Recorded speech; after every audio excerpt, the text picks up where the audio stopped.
Halo Sobat Pintar, berjumpa lagi dengan saya, Kak Nuki, Tentor Fisika. Nah Sobat Pintar, di video kita kali ini, tentunya kita akan membahas beberapa soal UTBK tahun 2019. Nah Sobat Pintar, kalau kalian ada pertanyaan, silakan berikan komentar di kolom komentar ini ya. Oke Sobat Pintar, untuk soal ini adalah soal yang terkait dengan fisika inti. Coba nih Sobat Pintar kerjakan dulu ya. Kak Nuki beri waktu 30 detik dimulai dari sekarang.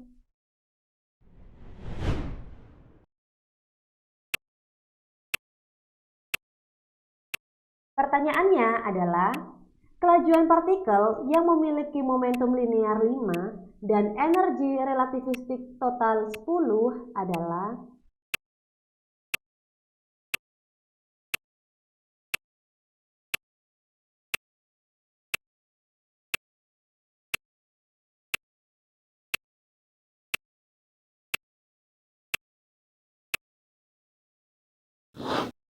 Oke, sepintar, gimana nih jawaban kalian? Langsung saja kita bahas bersama-sama ya. Diketahui momentum linear partikel tersebut yang Kak Nuki simbolkan P yaitu sebesar 5. Kemudian energi relativistiknya yaitu 10.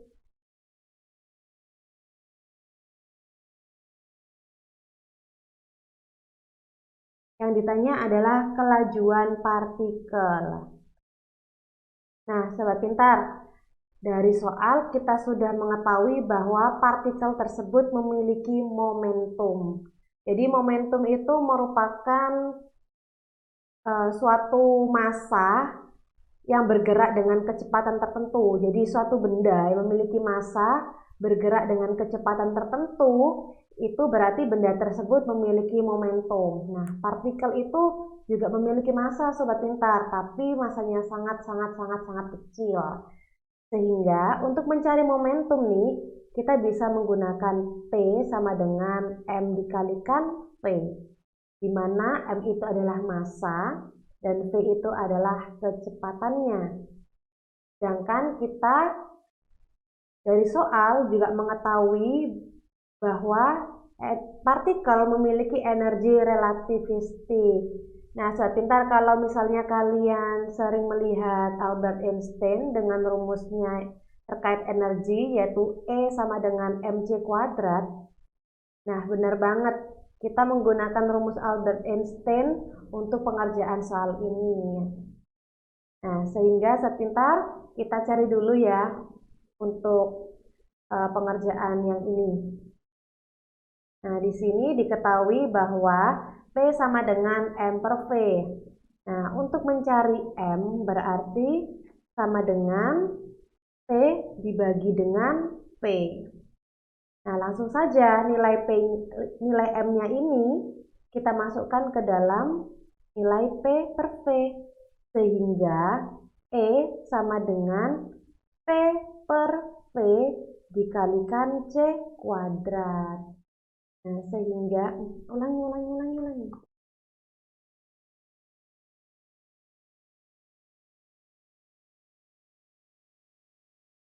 Cek. Nah, Sobat Pintar, gimana nih jawaban kalian? Langsung saja kita bahas ya. Diketahui pada soal tersebut, partikel memiliki momentum yaitu sebesar 5. Kemudian memiliki energi yaitu sebesar 10. Yang ditanya adalah kelajuannya. Nah, Sobat Pintar, ketika partikel itu bergerak dengan kecepatan tertentu, berarti partikel tersebut memiliki momentum. Jadi momentum itu merupakan massa yang memiliki percepatan. Sehingga untuk mencari nilai momentum, yaitu dengan cara P sama dengan M dikalikan V. Nah, Sobat Pintar, ketika partikel itu memiliki momentum, tentunya partikel itu memiliki energi. Nah, untuk mencari energinya bisa digunakan formula E sama dengan M dikalikan C kuadrat. Jadi, energi relativistik itu adalah energi yang dimiliki oleh partikel-partikel atau zat-zat yang dalam skala kecil. Nah, sobat pintar, jadi dari rumus E sama dengan M dikalikan C kuadrat, berarti kan kita harus mencari nilai M-nya dulu tuh. Nah, nilai M-nya itu diperoleh dari nilai momentum partikel tersebut. Sehingga untuk mencari M itu sama dengan P dibagi dengan V. Nah, sehingga di sini kita masukkan nilai M-nya menjadi P per V dikalikan C kuadrat. Nah, di sini nilai E-nya sudah diketahui nih, 10 MeV per C. Sedangkan nilai momentumnya adalah 5 MeV per C, dan jangan lupa dikalikan C kuadrat dibagi dengan V. Nah, langsung saja sobat pintar, karena di sini kita mencari nilai V-nya, yaitu V sama dengan 5 MeV per C dibagi dengan 10. Nah, jangan lupa untuk dikalikan C kuadratnya. Oke, langsung saja udah terlihat ya sobat pintar jawabannya. Nah, 5 dibagi 10 itu adalah 0,5. Ya, 0,5. Nah, ini kan bisa kita coret tuh. Kita coret, kita coret juga. Sehingga didapatkan nilai kecepatannya yaitu sebesar 0,5. Jadi untuk jawaban opsi ini, untuk jawaban soal ini adalah opsi D, yaitu 0,5 C. Begitu ya sobat pintar. Nah, sobat pintar, untuk soal ini adalah soal yang terkait dengan fisika kuantum. Coba nih sobat pintar, kerjakan dulu. Kak Nuki beri waktu dalam 30 detik dimulai dari sekarang.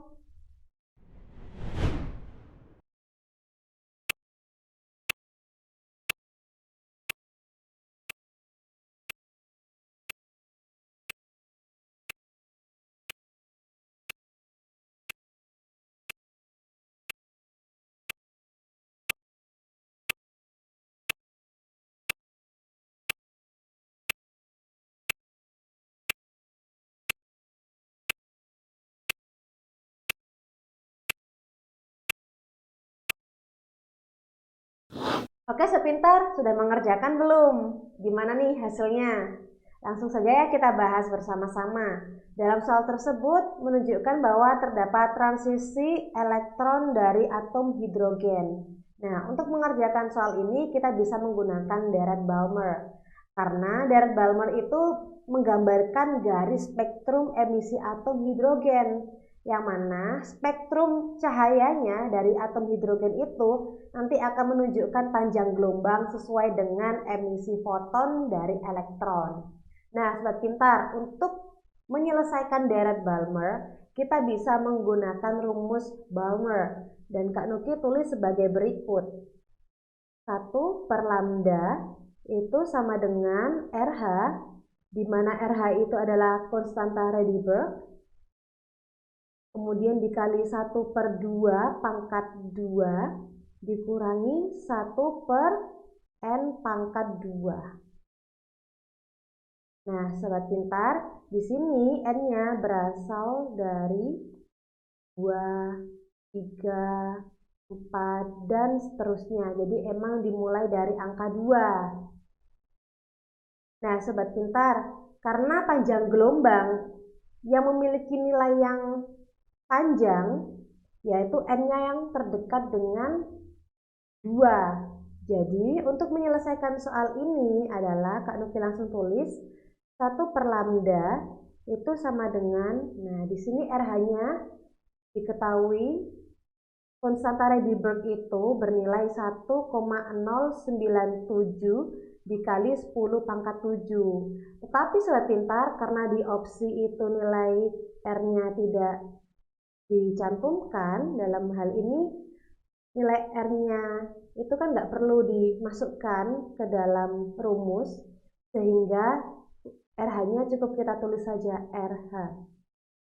Nah, sehingga 1 per 2 pangkat 2 dikurangi 1 per 3 pangkat 2. Nah, sehingga 1 per lambda sama dengan R dikalikan 1 per 4 dikurangi 1 per 9. Nah, langsung saja saya pintar. 1 per lambda sama dengan R per 4 dikurangi R per 9. Di sini tinggal matematisnya saja nih. Jadi 4 dengan 9 kita samakan penyebutnya menjadi 36, di mana 36 dibagi 4 bernilai 9, 9R dikurangi 36 dibagi 9 yaitu 4, 4 dikalikan R yaitu 4R. Sehingga Kak Nuki lanjutkan di sini ya sobat pintar.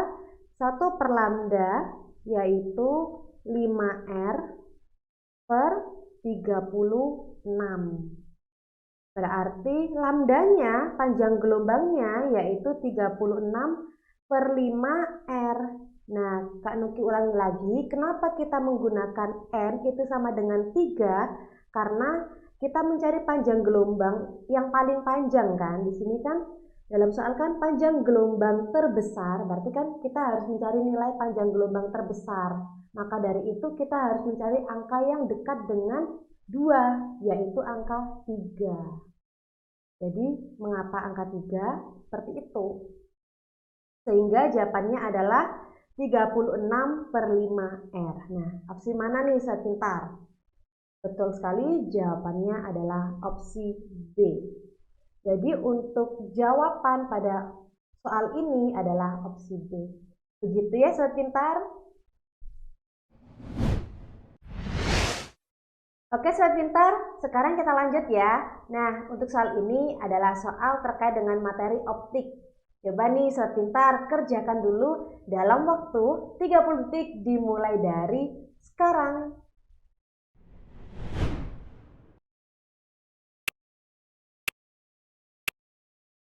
Pertanyaannya adalah, seseorang memiliki titik dekat mata 125 cm.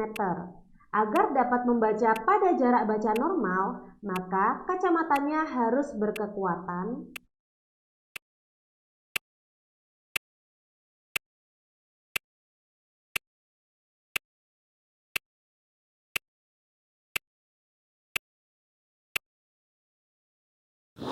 Nah, sepintar, gimana jawaban kalian?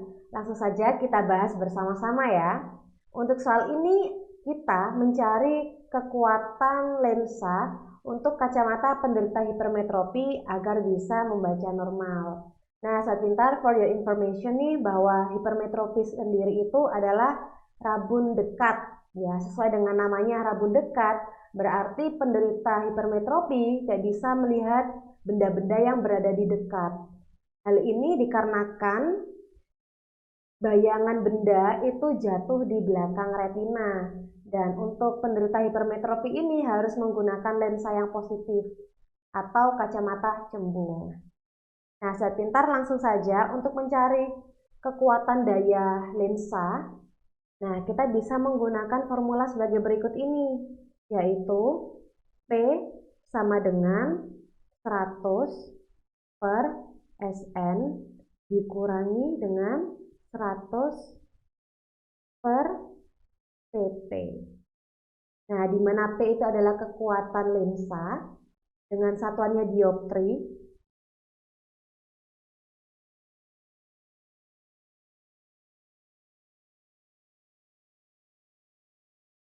Sedangkan Sn itu adalah jarak normal.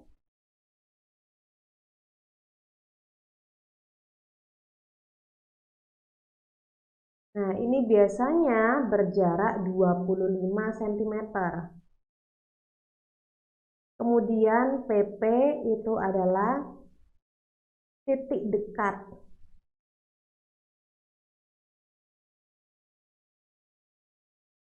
Nah, dari soal sepintar diketahui bahwa titik dekatnya yaitu 125 cm.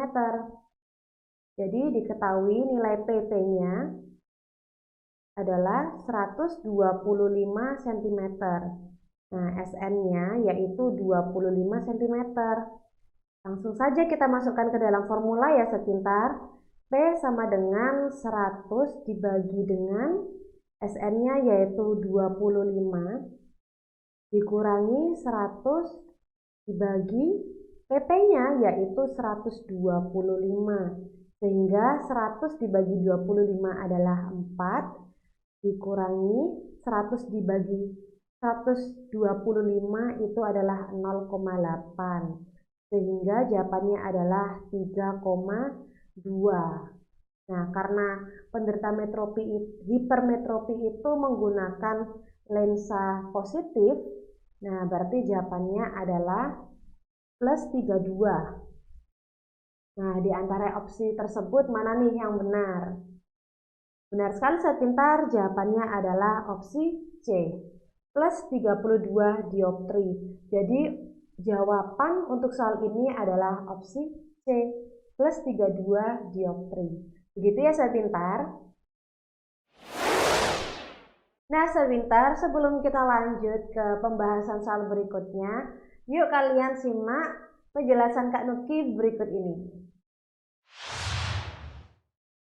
Sobat pintar, ketika kalian di rumah sakit, kalian pasti sering menemui sinar X yang digunakan untuk mendiagnosis permasalahan yang ada dalam tubuh manusia. Nah sobat pintar, sinar X ini merupakan salah satu dari radiasi elektromagnetik yang memiliki energi lebih besar dari cahaya tampak.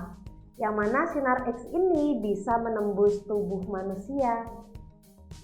Nah sobat, salah satu metode yang menggunakan sinar X yaitu fluoroskopi.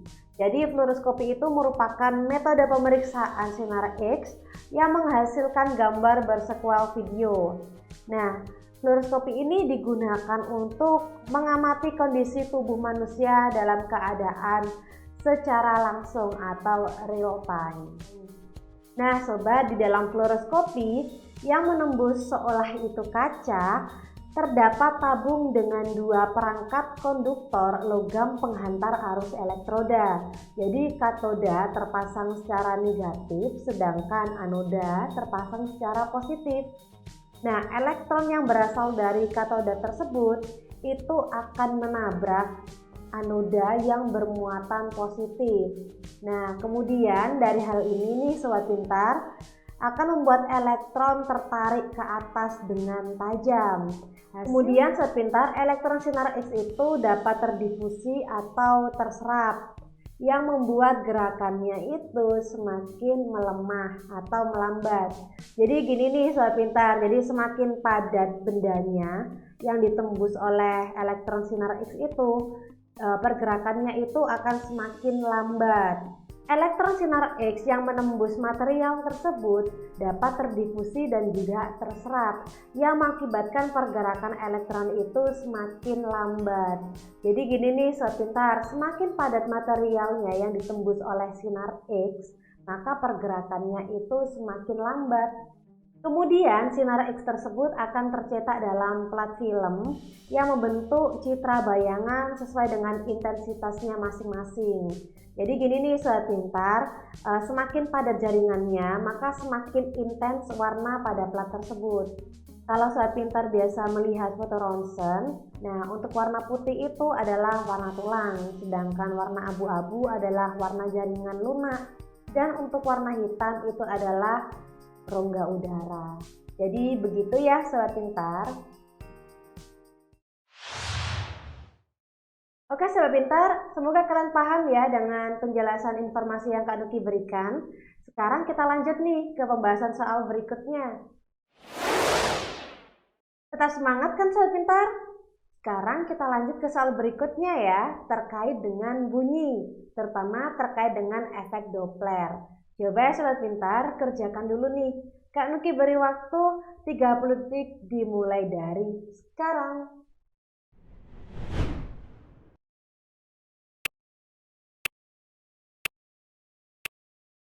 Pertanyaannya adalah, bila cepat rambat bunyi di udara 330 meter per second, maka kecepatan sumber itu sebesar.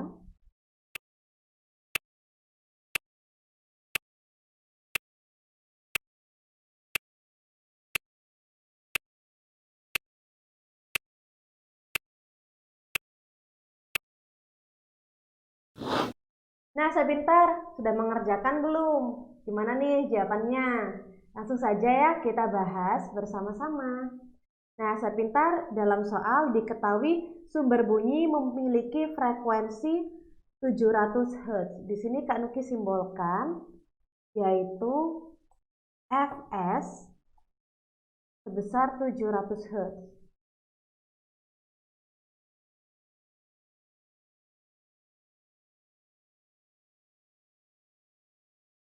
Bergerak berlawanan arah dengan pendengar, kecepatan pendengar yaitu 20 meter per second. Di sini Kak Nuki simbolkan Vp, yaitu 20 meter per second. Kemudian frekuensi yang terdengar yaitu 620 Hz. Berarti Kak Nuki simbolkan Vp, yaitu frekuensi pendengar, sebesar 620 Hz. Cepat rambat bunyi di udara yaitu 330 meter per second. Yang ditanya adalah kecepatan sumber itu adalah, nah di sini yang kita cari adalah Vs. Nah, Sobat Pintar, dalam mengerjakan efek Doppler, terdapat beberapa aturan yang harus kalian perhatikan. Jadi begini, Sobat Pintar, ketika sumber mendekati pendengar, maka akan bernilai negatif. Tetapi sebaliknya, ketika sumber menjauhi pendengar, maka akan bernilai positif. Nah, sekarang ketika pendengar mendekati sumber, itu akan bernilai positif, begitu juga sebaliknya. Pendengar menjauhi sumber itu akan bernilai negatif. Jadi kecepatannya itu bergantung dari posisi sumber dan juga pendengar, apakah mendekati atau menjauhi. Nah, untuk efek Doppler sendiri itu dirumuskan Vp sama dengan V plus minus Vp per V plus minus Vs. Fp sama dengan V plus minus Vp per V plus minus Vs. Tinggal tergantung sesuai dengan konteks yang ada pada soal. Nah, karena pada soal itu sumber bunyi itu bergerak berlawanan arah dengan pendengar, berarti memiliki nilai minus ya. Sehingga di sini Kak Nuki langsung saja masukkan ke dalam rumus. Vp-nya adalah 620. Kemudian V-nya adalah 330. Karena sumber bunyi itu berlawanan arah, berarti bernilai positif ya. Kemudian, nah untuk pendengarnya itu bernilai negatif. Karena berlawanan arah itu tadi, berarti 330 dikurangi 20 dibagi dengan 330 ditambah dengan, nah Vs-nya yang kita cari, dikali dengan Fs. Di sini Fs-nya sudah diketahui 700 Hz. Sehingga langsung saja Sobat Pintar, 620 sama dengan 310 dikalikan 700 dibagi dengan 330 plus Vs. Ini bisa kita kalikan silang ya. Langsung saja 620 dikalikan 330 itu adalah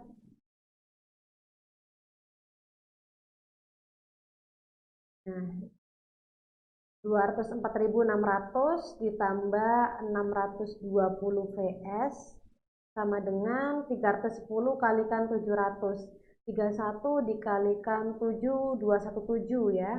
217 nolnya nambah 3. Sehingga 217 dikurangi 204 600 itu adalah 12.400. Nah, untuk VS-nya yaitu 12.400 dibagi dengan 620. Sehingga VS-nya ketemu 20 meter per second. Jadi kecepatan sumber pada soal tersebut diketahui 20 meter per second. Sehingga opsi untuk jawaban soal ini adalah opsi E, yaitu 20 meter per second. Begitu ya Sobat Pintar. Oke sebentar, tetap semangat kan? Sekarang kita lanjut terkait materi fotolistrik. Coba nih sepintar kerjakan dulu ya. Kak Nuki beri waktu 30 detik dimulai dari sekarang.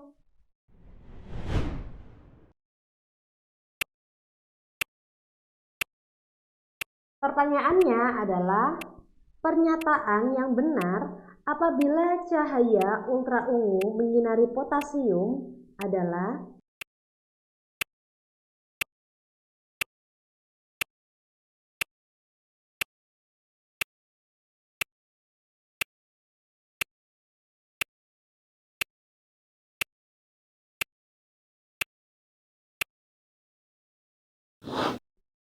Oke, sepintar, gimana jawaban kalian?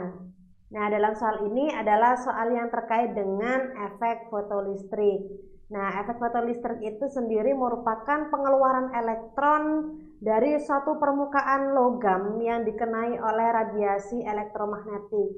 Nah, radiasi elektromagnetik ini bisa berupa cahaya tampak atau bisa juga sinar ungu.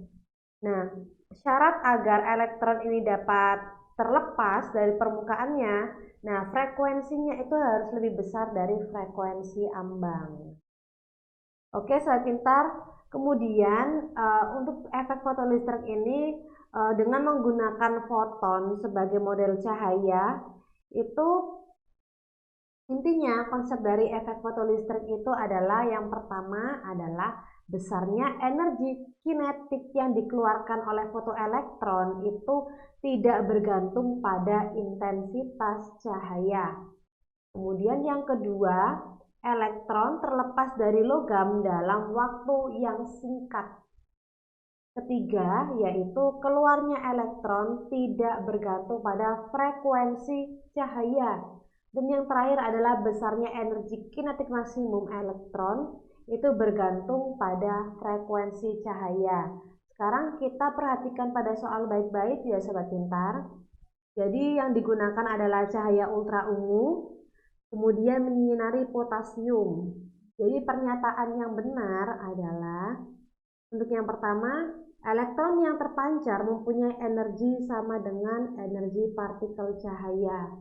Bukan ya sepintar, berarti untuk pernyataan satu ini adalah salah. Kalau pernyataan satu salah, berarti otomatis opsi A dan B itu juga salah. Sehingga untuk opsi E juga salah ya. Nah, kita harus mencari tahu apakah opsi C atau opsi D. Kita lihat untuk nomor 2, apakah juga termasuk pernyataan yang benar. Untuk yang nomor 2, energi partikel cahaya sebanding dengan frekuensi cahaya. Nah, ini untuk pernyataan nomor 2 ini adalah pernyataan yang benar. Sehingga kalau pernyataan 2 benar, otomatis nih saya pintar pernyataan 4 itu juga benar. Sehingga opsi untuk jawaban soal ini adalah opsi C, yaitu pernyataan 2 dan 4 benar. Begitu ya sobat pintar.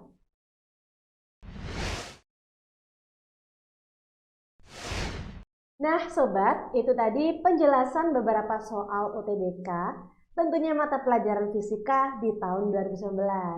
Semoga video ini bermanfaat ya buat sobat pintar untuk belajar mandiri di rumah. Tonton terus AP Live, tentunya AP Live khusus UTBK. Dan jangan lupa juga untuk like, komen, dan juga subscribe channel YouTube kita yaitu Aku Pintar. Dan jangan lupa ya untuk aktifkan notifikasinya supaya kalian mendapatkan video terbaru dari kami. Belajar pintar bersama Aku Pintar. Sampai jumpa.